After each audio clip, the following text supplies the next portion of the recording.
If you're anything like me, practicing your favorite instrument, like anything, can sometimes be a frustrating experience. Not because you don't enjoy playing, but because it's hard to figure out the most optimal use of your time and how to actually improve your skills. With that in mind, today we're going to take a look at some strategies to improve your practice sessions in a way that will help you avoid frustration or disappointment at a lack of results. Let's get started. Use a practice journal. For some people, keeping track of things in your head isn't the most ideal way to do things, which is why a lot of people recommend using a practice journal, not just for music, but for everything in your life. While this may seem silly at first, or at least a bit awkward, it actually helps with a few different things, which we'll get into shortly. If you feel like your progress is being halted by a bad memory, or if you just want a more concrete way of tracking things, I highly recommend picking up your own practice journal. Here's why. Organization. First and foremost, organization is a great tool to use for your passions,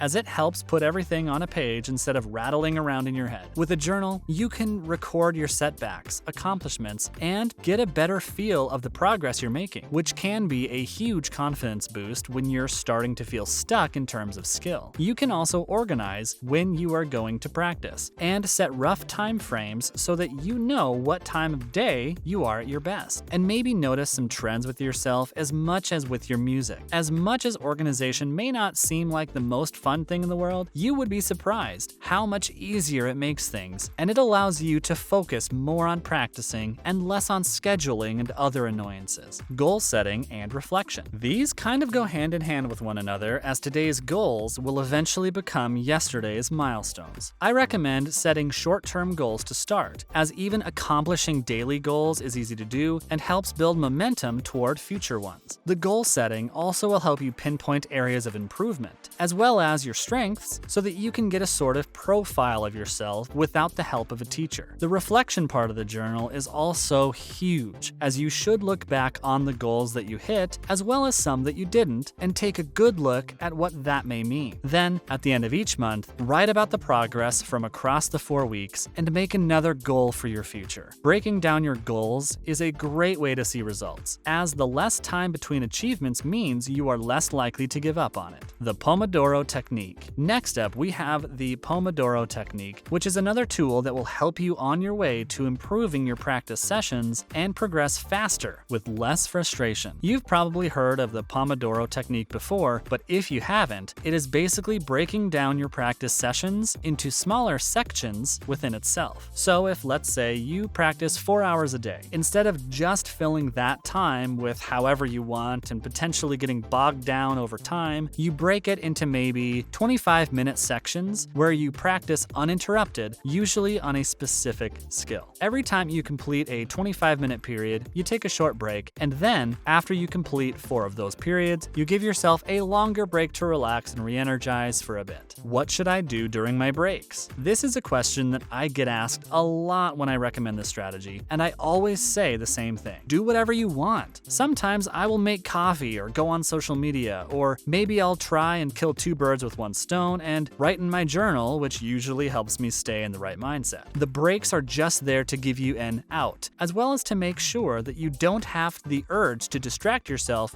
during your quality practice periods. At the end of the day, this technique helps make tasks less imposing and allows you to stop worrying about getting started, and instead makes the whole thing a little more manageable. Set reasonable deadlines. If you're a deadline-oriented person, like many of us are, this one is a biggie. It's easy to follow through when you're in classes or have shows or rehearsals, but that's not always going to be the case, and you have to be able to motivate yourself as well. That's why giving yourself deadlines and being able to consistently follow through on them is an important skill to master. Be realistic with yourself and try to account for other stuff going on in your life, as well as potential curveballs. Be gentle with yourself, because it's almost inevitable that you won't hit all of your deadlines, but try your best to follow through when possible. Of all the strategies on this list, for me, this one was the most helpful, because it gave me the kick in the rear end I needed to really hit my stride. Remember, you always want to be working toward something, even if it is as small as just learning a new song. Rehearse efficiently with a band.